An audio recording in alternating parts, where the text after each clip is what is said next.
সুপ্রিয় শিক্ষার্থীরা, যারা বিজ্ঞানের ছাত্র তাদেরকেই আজকে আমার এই কথাগুলো শোনাবো যে পদার্থবিজ্ঞানে কীভাবে ভালো করতে হয়। পদার্থবিজ্ঞান নবম শ্রেণী থেকে একদম মাস্টার্স লেভেল পর্যন্ত কিভাবে ভালো করতে হয় সেটাই কিন্তু আমি আজ বলবো। পদার্থবিজ্ঞান কি আমরা জানি, এগুলো আমরা যাব না। পদার্থবিজ্ঞান গণিত এবং দর্শনের সাথে সম্পর্কিত একটা বিষয় বা সাবজেক্ট, যেটিকে গাণিতিক যুক্তি প্রদর্শনের ও ব্যবহারিক জ্ঞান লাভের মাধ্যমে আহরণ করতে হয়। আমরা জানি যে ম্যাট্রিক লেভেলে, এসএসসি লেভেলে করোনাকালীন সময়ে আমাদের সিলেবাসটা একটু পরিবর্তন করা হয়েছে। সেই পরিবর্তিত সিলেবাসের আঙ্গিকেই প্রশ্ন করা হয়েছে। সুতরাং শিক্ষার্থীরা যদি সুন্দরভাবে এগুলো প্রস্তুতি নেয়, ভালোভাবে পড়ে প্রস্তুতি নেয়, মানে বইয়ের সিলেবাসের অন্তর্ভুক্ত বইয়ের যে বিষয়গুলো আছে সেগুলো যদি ভালোভাবে পড়ে একজন শিক্ষার্থী, তাহলে সে পদার্থবিজ্ঞানে ভালো করতে পারবে। যেমন পাঠ্য পুস্তকগুলো আছে, যেমন ম্যাট্রিক লেভেলের আছে, ইন্টারমিডিয়েট লেভেলের আছে, এগুলো বইগুলো হুবহু পড়তে হবে। লাইন বাই লাইন পড়ে তার অর্থগুলো বুঝতে হবে। আমরা জানি যে আইনস্টাইন বলেছিলেন যে imagination is better than knowledge. সুতরাং তার কথার উপর ভিত্তি করে আমরা এই কথাগুলো বলতেছি যে আগে ভালো করে কল্পনা করতে হবে, অনেক কল্পনা করতে হবে, তারপরে জ্ঞান আহরণ হবে। আমরা এইগুলো বললাম যে একটা বইয়ের বোর্ড কর্তৃক অনুমোদিত যে বইগুলো আছে সবগুলো কিন্তু হুবহু পড়তে হবে, লাইন বাই লাইন পড়তে হবে। যেহেতু এমসিকিউ আছে, লাইন বাই লাইন পড়তে হবে। বোর্ডের অনুমোদিত ইন্টারমিডিয়েট লেভেলে অনেক বই আছে, আমরা জানি অনেক বই আছে। সেই বইগুলো সবগুলো পড়তে হবে, দাগায় রাখতে হবে বইয়ের ভিতরে। ম্যাট্রিক লেভেলের যে বইগুলো আছে, আমরা ম্যাট্রিক লেভেলে একটা বই ধরি, কিন্তু আমি যদি ওই টপিক ধরে ইন্টারনেটে যেয়ে পড়ি তাহলেও কিন্তু অনেক কিছু বোঝা যায়। যেমন বল, চাপ, অহমের সূত্র, আপেক্ষিক রোধ, সেমিকন্ডাক্টর, এগুলো আছে। এগুলো বইয়ে যা আছে, আমি বইয়ের যদি ওইটা মনোভূত না হয় ব্যাখ্যাটা, তাহলে আমরা অন্যভাবে সেটাকে ইন্টারনেটে গিয়ে বা অন্য বই পড়ে, ম্যাট্রিক লেভেলে একটা বই দেওয়া হয়েছে যেহেতু, তাহলে অন্য বই পড়ে সেটাকে বুঝবো। আহমেদ সূত্রকে আমার ম্যাট্রিক লেভেলের বইয়ে ভালো করে দেওয়া নেই, আমি অন্য বই থেকে পড়ব, এটাই আমি বলছি। বা ইন্টারনেটে যাব, we should go through the internet. এইভাবে যদি আমরা প্রস্তুতি নিই পদার্থবিজ্ঞানে, তাহলে আমরা খুব ভালো করতে পারবো। আমাদের সৃজনশীল প্রশ্ন করা হয়েছে ম্যাট্রিক এবং ইন্টারমিডিয়েট লেভেলগুলোতে। সেগুলো কিভাবে আমরা পড়ব, যেমন জ্ঞানমূলক প্রশ্ন, সেটা বইয়ের থেকে আসে এবং বইগুলো থেকে সেটা মুখস্থ করতে হবে। জ্ঞানমূলক প্রশ্ন তো মুখস্থ করতে হয়, যেমন ত্বরণ কাকে বলে মুখস্থ করতে হবে, চাপ কাকে বলে মুখস্থ করতে হবে, অহমের সূত্রটি লিখো মুখস্থ করতে হবে, প্যাসকেলের সূত্রটি লিখো মুখস্থ করতে হবে, আপেক্ষিক রোধ কাকে বলে মুখস্থ করতে হবে, সেমিকন্ডাক্টর কাকে বলে মুখস্থ করতে হবে। এইগুলো কিন্তু মুখস্থর বিষয়, এগুলো মুখস্থ করতে হবে। আরেকটা প্রশ্ন হলো যে অনুধাবন প্রশ্ন দেওয়া থাকে। অনুধাবন প্রশ্নগুলো কিভাবে পড়তে হবে? অনুধাবন প্রশ্ন অর্থ হলো যে এইগুলো ওপেন কোয়েশ্চেন। একজনের, আমরা জানি যে হিউম্যান সাইকোলজি, ফিলোসফি, একটা ছেলের যেভাবে লিখবে সে অন্য ছেলে কিন্তু সেভাবে লিখবে না। অনুধাবন প্রশ্নগুলো কিন্তু এইভাবে হবে, বই থেকে হুবহু উঠানো হয় না। অনুধাবন প্রশ্ন বিভিন্নভাবে লিখতে পারবে। আপনি মনে করেন বা তোমরা মনে করো যে একটা পাতা সম্বন্ধে একটা ছেলেকে লিখতে দেওয়া হয়েছে, সে একটা ছেলে যা লিখবে অন্য ছেলে কিন্তু তার চেয়ে ভিন্নভাবে লিখবে। আমরা যদি মনে করি যে আপেক্ষিক রোধ সম্বন্ধে একটা ছেলেকে লিখতে দেওয়া আছে, সে যেভাবে লিখবে অন্য সেইভাবে লিখবে না, অন্য ভিন্নভাবে লিখবে। সুতরাং এটাকে ওপেন কোশ্চেন বলা হয়। অনুধাবন প্রশ্নগুলো বইয়ের ভিতরেই থাকবে, কিন্তু উত্তরগুলো কিন্তু সুস্পষ্ট থাকবে না। সুতরাং যার বেসিক ভালো হবে সে কিন্তু লিখতে পারবে। সুতরাং অনুধাবন প্রশ্নগুলো লিখতে হলে তোমাকে তোমার বেসিক নলেজ বাড়াতে হবে। বেসিক নলেজ কীভাবে বাড়াতে হয় আমরা একটু পরে আসতেছি। আমরা আরেকটা জানি যে প্রয়োগ যেগুলো ম্যাথমেটিক্স, পদার্থবিজ্ঞানের ম্যাথমেটিক্স থাকে, সেই ম্যাথমেটিক্সগুলো তো সূত্র আছে, সেই সূত্র অনুযায়ী করতে হবে। ডান পাশে কী কী দেওয়া আছে সেগুলো লিখতে হবে, তারপরে বাম পাশে সূত্র লিখে সেগুলো কোন সূত্র যাবে সেটা বোঝা যাবে। কী কী দেওয়া আছে সেগুলো আগে লিখতে হবে, কোনটা চাচ্ছে সেটা প্রশ্নবোধক দিয়ে লিখে, আমরা 3টা রাশি দেওয়া আছে আর একটা রাশি দেওয়া নেই, 4টার সাথে সম্পর্কিত কোন সূত্র যাবে এই সূত্র আকারে আমাদের দিতে হবে, তাহলে কিন্তু ম্যাথমেটিক্স করা যায়। এবং ম্যাথমেটিক্সের এটা করার পরে কিন্তু এককগুলো লিখতে হয়, অঙ্কের ভিতরেই একক লেখা উচিত। যেমন আমরা যদি বলি F=ma, এর এম মানে ভর, হ্যাঁ, এ মানে হলো ত্বরণ, তাহলে এর 5 কেজি লিখলাম, ত্বরণ মিটার/সেকেন্ড², তাহলে আমরা এটা লিখলাম, লিখে আমাদের যে যৌগিক একক, লব্ধ একক, সেটা পরিশেষে লিখতে হবে নিউটন। তাহলে এইভাবে আমরা ক প্রশ্নের উত্তরগুলো করব। এটা মনে রাখতে হবে যে সৃজনশীল প্রশ্নের ক্ষেত্রে গ প্রশ্নেও যদি আমরা ভুল করি, ঘ প্রশ্নেও কিন্তু কিছুটা গণনা করতে, ক্যালকুলেট করতে কিছুটা অসুবিধায় পড়তে হয়। কখনো কখনো এটা হয়, কখনো কখনো হয় না। সুতরাং গ প্রশ্নটা খুব যত্নশীল, মনোযোগ সহকারে করতে হবে। আমরা জানি যে মনোযোগ যদি না থাকে তাহলে লেখাপড়া বিঘ্ন ঘটে। মনোযোগ রাখতে হবে সব সময়, বি ভেরি ভেরি মাইন্ডফুল। আমরা এটা হলো প্রয়োগে গেলাম। আর উচ্চতর দক্ষতায় আমরা যদি সৃজনশীলটা একটু আলোচনা করছি, উচ্চতর দক্ষতা তোমাকে নিজে বিজ্ঞানী হতে হবে। গয়ের আঙ্গিকে নিজে বানায় লিখতে হবে। ওখানে তুমি নিজে বিজ্ঞানী কিভাবে হবে? তুমি যতটুকু জানো, প্রয়োগে যতটুকু জানছো, বইয়ের ভিতরে যতটুকু জানছো, ঠিক সেই আঙ্গিকে কিন্তু তোমাকে লিখতে হবে। আমরা আগেই বলেছি যে পদার্থবিজ্ঞান গণিত এবং দর্শনের সাথে সম্পর্কিত বিষয়, যেখানে গাণিতিক যুক্তি প্রদর্শন করতে হবে, ব্যবহারিক জ্ঞান এগুলো প্রয়োগ করতে হবে। তোমাকে প্রয়োগ করে সেটা লিখতে হবে। তোমাকে অঙ্ক করার পরেও তোমাকে 3 থেকে 4 লাইন তোমাকে লিখতে হবে। এই সমীকরণটা কি বোঝাচ্ছে, এই গ্রাফটা কি বোঝাচ্ছে, তুমি কি বুঝলে, সেটা কিন্তু লিখতে হবে। শুধু অঙ্ক করে দিয়ে আসলে কিন্তু সেটা সম্ভব না, হবে না। অঙ্ক করে দিয়ে আসলে হবে না, আরও নিচে লিখতে হবে অঙ্ক করার পর। সেখানে তোমার নিজের বৈজ্ঞানিক যে জ্ঞানগুলো, বিজ্ঞানীরা যেগুলো তোমাকে দিয়েছে জ্ঞান, সে তার আঙ্গিকেই কিন্তু লিখতে হবে। তোমার নিজের মন গড়া কিছু লেখা যাবে না। আমরা এরপরে চলে যাচ্ছি যে উচ্চতর দক্ষতা, যেমন আমরা প্রশ্নগুলি গ্রাফ ব্যাখ্যা করতে হবে, তারপরে চিত্র অঙ্কন করতে হবে। যেমন দর্পণের চিত্র অঙ্কন করতে হয়, তারপরে বিভিন্ন গতির অঙ্কগুলোর ক্ষেত্রে গ্রাফ করতে হয়। তো এইগুলো গ্রাফগুলো যদি আমরা ভালো করে বুঝি তাহলে কিন্তু হবে। আমরা সেই বিষয়গুলো সুন্দর করে বুঝতে হবে। আমার টপিক কিন্তু পদার্থবিজ্ঞানে কিভাবে ভালো করা। পদার্থবিজ্ঞানের ভালো করতে হলে প্রথমে পদার্থবিজ্ঞানের যে এককগুলো আছে সেই এককগুলো বুঝতে হবে, এককগুলো জানতে হবে। মৌলিক একক 60টা, এটা মুখস্থ করা লাগবেই। এই মৌলিক একক থেকে লব্ধ একক যে তৈরি হয় সেগুলো কিন্তু ভালো করে বুঝতে হবে।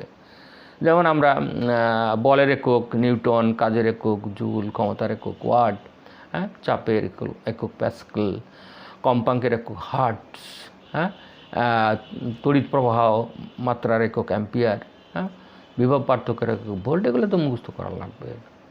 মুখস্থ এগুলো করতে হবে। এবং আরেকটা বিষয় যেমন মাত্রা, ধ্রুবক ও এইসব সূত্রগুলো ভালো করে বুঝতে হবে। হ্যাঁ, মাত্রা, এর মাত্রাটা কি, একক যদি জানা যায় এবং মাত্রা যদি জানা যায়, একক আর মাত্রা জানতে অবশ্যই তোমাকে গাণিতিক সংজ্ঞা জানতে হবে। যেমন ত্বরণের মাত্রা কি, ত্বরণ সমান আগে তোমাকে জানতে হবে ত্বরণ সমান বেগ বাই সময়। বলের মাত্রা কি, বল সমান কি, তোমাকে গাণিতিক সংজ্ঞা জানতে হবে। বল সমান ভর ইন্টু ত্বরণ। তাহলে ভরের একক কী, ত্বরণের একক কী। তাহলে আবার আরেকটা বিষয় আছে যে কেজি মিটার পার সেকেন্ড স্কোয়ারকে নিউটন বলা হয়, তোমাকে মুখস্থ করতে হবে। জুল, আমার নিউটন মিটারকে জুল বলা হচ্ছে, তোমাকে মুখস্থ করতে হবে। জুল পার সেকেন্ডকে ওয়াট বলা হয়, মুখস্থ করতে হবে।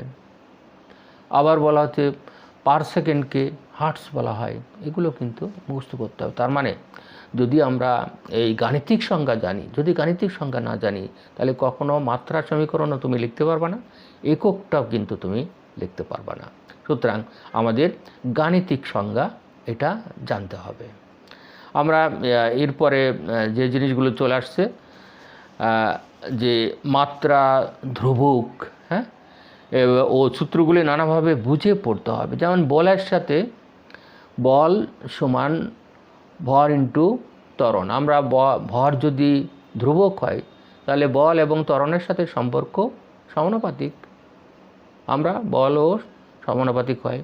আবার যদি মহাকর্ষ সূত্র যাও, কুলম্বের সূত্র যাও, যে ভরের সাথে মহাকর্ষ বলটা হলো সমানুপাতিক যখন দূরত্ব একই থাকে, এইগুলো ভালো করে বুঝতে হবে। আবার যদি আমরা যদি দূরত্বকে পরিবর্তন করলে তাহলে ভরের সাথে ওটা সমানুপাতিক হচ্ছে। দূরত্ব যদি আমি পরিবর্তন করি তাহলে ভর কী হবে, তো ভরটা একই রাখতে হবে।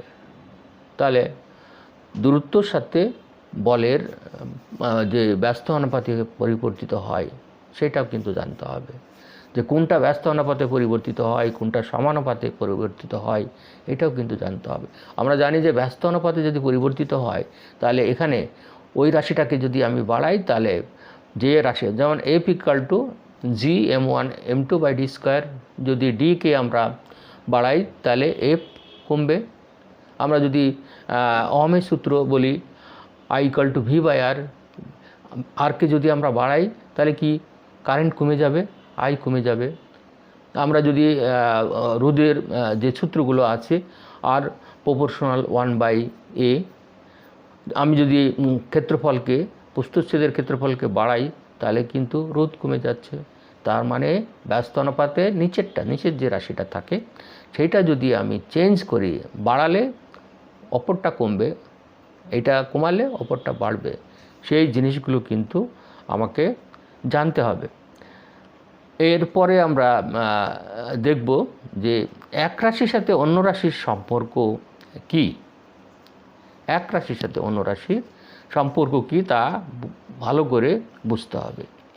আমরা কিছুক্ষণ আগে বললাম যে এরা সমানুপাতিক না ব্যস্তানুপাতিক ভাবে থাকে, সেগুলো কিন্তু আমরা বললাম। এরপরে যে প্রত্যেক সমীকরণের ভৌতিক তাৎপর্য আমাকে জ্ঞান লাভ করতে হবে। যেমন ভর যদি ধ্রুবক থাকে তাহলে বলের সাথে ত্বরণের সম্পর্ক সমানুপাতিক, আমরা এগুলো বললাম। যেমন এবং যদি ভর যদি ধ্রুবক থাকে তাহলে হলো গতিশক্তির সাথে, যেমন গতিশক্তি equal to half mv square. তাহলে এম যদি ধ্রুবক থাকে তাহলে হাফ তো ধ্রুবক, এম ধ্রুবক, তাহলে দুটোকে, একটা ধ্রুবককে অন্য ধ্রুবক দিয়ে গুণ করলে আর একটা ধ্রুবক হয়, তাহলে এই ধ্রুবক, তাহলে হাফ mv স্কোয়ার, তাহলে ভি স্কোয়ার হলো, ভি স্কোয়ারের সাথে গতিশক্তি কি বর্গের সমানুপাতে পরিবর্তিত হচ্ছে। তার মানে যদি বেগ বাড়ানো যায় গতিশক্তি বাড়বে, বেগ কমালে গতিশক্তি কমবে। আরেকটা ব্যাপার আছে, যদি আমি বেগকে 3 গুণ বাড়াই তাহলে গতিশক্তি 9 গুণ বাড়বে, যেহেতু এটা স্কোয়ার আকারে আছে।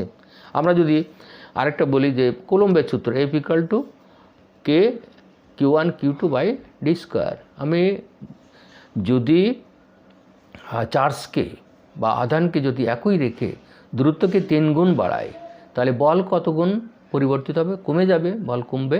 আমরা জানি যে কত গুণ কমবে? 1/9, 9 ভাগের 1 ভাগ কমবে, যা ছিল তার 9 ভাগের 1 ভাগ কমে যাবে যদি দূরত্বকে 3 গুণ বাড়ায়। দূরত্বকে যদি দ্বিগুণ বাড়ায় তাহলে কত হল? 1/4, মানে 4 ভাগের 1 ভাগ পরিবর্তিত হবে বা কমে যাবে।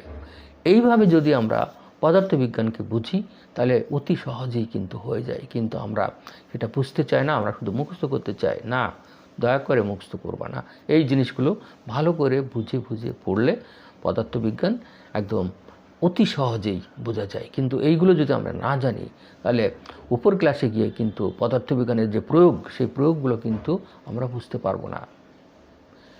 যেমন আমরা আরেকটা আছে যে কোন রাশি নির্ভরশীল, কোন রাশি কোন রাশির উপর নির্ভরশীল, যা জানতে হলে ওই রাশির ভিতরে ওই রাশিটা আছে কি না। যেমন P=H ρg, স্থির তরলের চাপ তার ক্ষেত্রফলের উপর নির্ভরশীল নয়। কেন? P=H ρg, তাহলে H ρg, এখানে তো ক্ষেত্রফল A নেই, সুতরাং এটা আমরা বলতে পারি যে এটা নির্ভরশীল নয়, যেটা নেই, অনুপস্থিত। যেমন G small g =gm/r², gm/r²। বলা হচ্ছে যে এখানে জির মান হলো বস্তু নিরপেক্ষ, বস্তু নিরপেক্ষ হলে স্থান বস্তু নিরপেক্ষ, কিন্তু স্থান নিরপেক্ষ নয়। এখানে এমটা নেই, G=gm/r², এখানে ছোট এম নেই, মানে পৃথিবীর ভর নেই। তাহলে মানে বস্তুর উপর, মানে অভিকর্ষজাত ত্বরণ তার বস্তু নিরপেক্ষ কিন্তু স্থান নিরপেক্ষ নয়, সেটা আমরা জানি। তা এইভাবে যদি আমরা পড়ি, যেমন আমরা স্কেপ ভ্যালোসিটি VE = 2IGR, এখানে এটা ভরের উপর নির্ভরশীল নয়। স্কেপ ভ্যালোসিটি ভরের, আমরা পড়ন্ত বস্তুর ক্ষেত্রে এই যে সূত্রগুলো আছে, এই পড়ন্ত বস্তুর ক্ষেত্রে সূত্রগুলো ভরের উপর নির্ভরশীল নয়। আমরা জানি পড়ন্ত বস্তুর সূত্রগুলো কি, এখানে ভর নেই। কোনটা ভর? H = UT + ½ GT², B = U + GT or -GT, এইগুলো আছে, যেখানে তো ভর নেই। তাহলে অভিকর্ষ পড়ন্ত বস্তুর সূত্রগুলো ভরের উপর নির্ভরশীল নয়। আমরা যেমন মুক্তিবেগের উপর ভরের উপর নির্ভরশীল কিনা যা জানতে হলে আমরা মুক্তিবেগ, এটা আমরা মুক্ত করব। এইভাবে যদি আমরা পড়ি তাহলে আমাদের অবজেক্টিভগুলো অতি সহজ হয়ে যাবে। আমরা তাহলে সামারাইজ করে ফেলি যে আমরা কিভাবে পদার্থবিজ্ঞানে ভালো করব। পদার্থবিজ্ঞানে আমরা আবার সামারাইজ করতেছি, পদার্থবিজ্ঞান হলো গণিত এবং দর্শনের সাথে সম্পর্কিত এমন একটা বিষয় যাকে গাণিতিক যুক্তির সাহায্যে দেখাতে হয়, ব্যবহারিক জ্ঞানের মাধ্যমে দেখাতে হয়। আমরা যে সৃজনশীল প্রশ্নগুলো আছে, সেই সৃজনশীল প্রশ্নগুলোর অবশ্যই অনুধাবন প্রশ্নটা এবং উচ্চতর দক্ষতার যে প্রশ্নটা, এটা তোমাকে নিজে বানায় লিখতে হবে। তাহলে তোমাকে বইগুলো সুন্দর করে কুটিয়ে কুটিয়ে পড়তে হবে। যেটা তুমি না বুঝতে পারবা সেটা তোমার শিক্ষকের থেকে বুঝে নিতে হবে, প্রশ্ন করে বুঝতে হবে। প্রশ্ন করাটা একটা বড় একটা বিষয় একটা ছাত্রের জন্য। প্রশ্ন করে শেখা, যে প্রশ্ন না করে, অনেকে বলে যে সে কিছুই জানে না, আবার কিছু জানেও।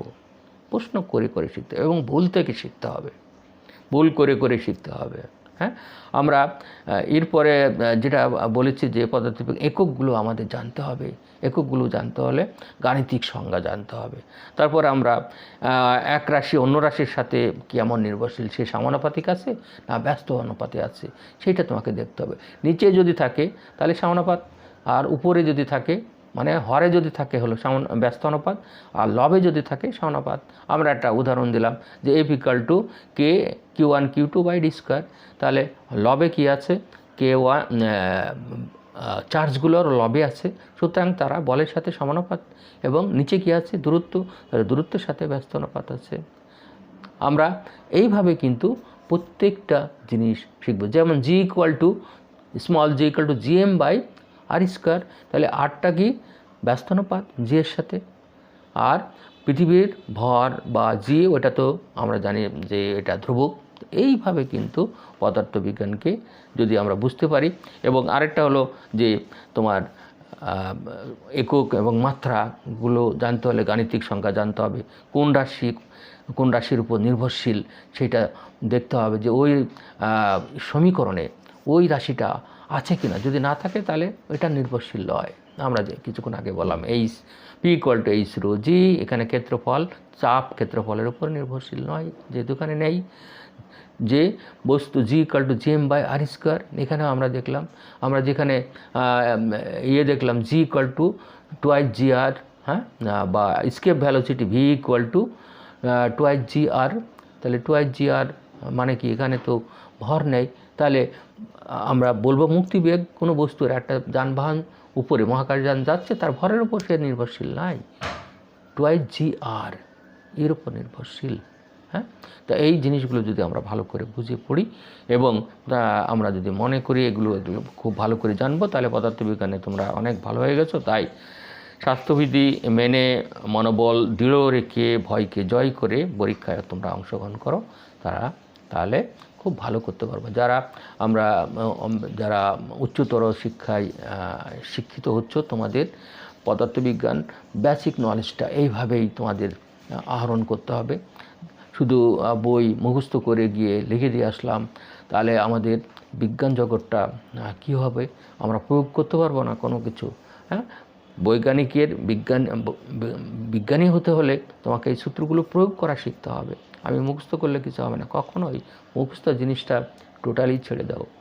মুখস্থ করা মানে নকল করা, আমি মনে করি মুখস্থ করা বাদ দিতে হবে। সুতরাং বুঝে বুঝে পড়তে হবে। Thank you so much dear student. Please subscribe this channel. Please share this video to your friends or others. Thank you very much. Assalamu alaikum.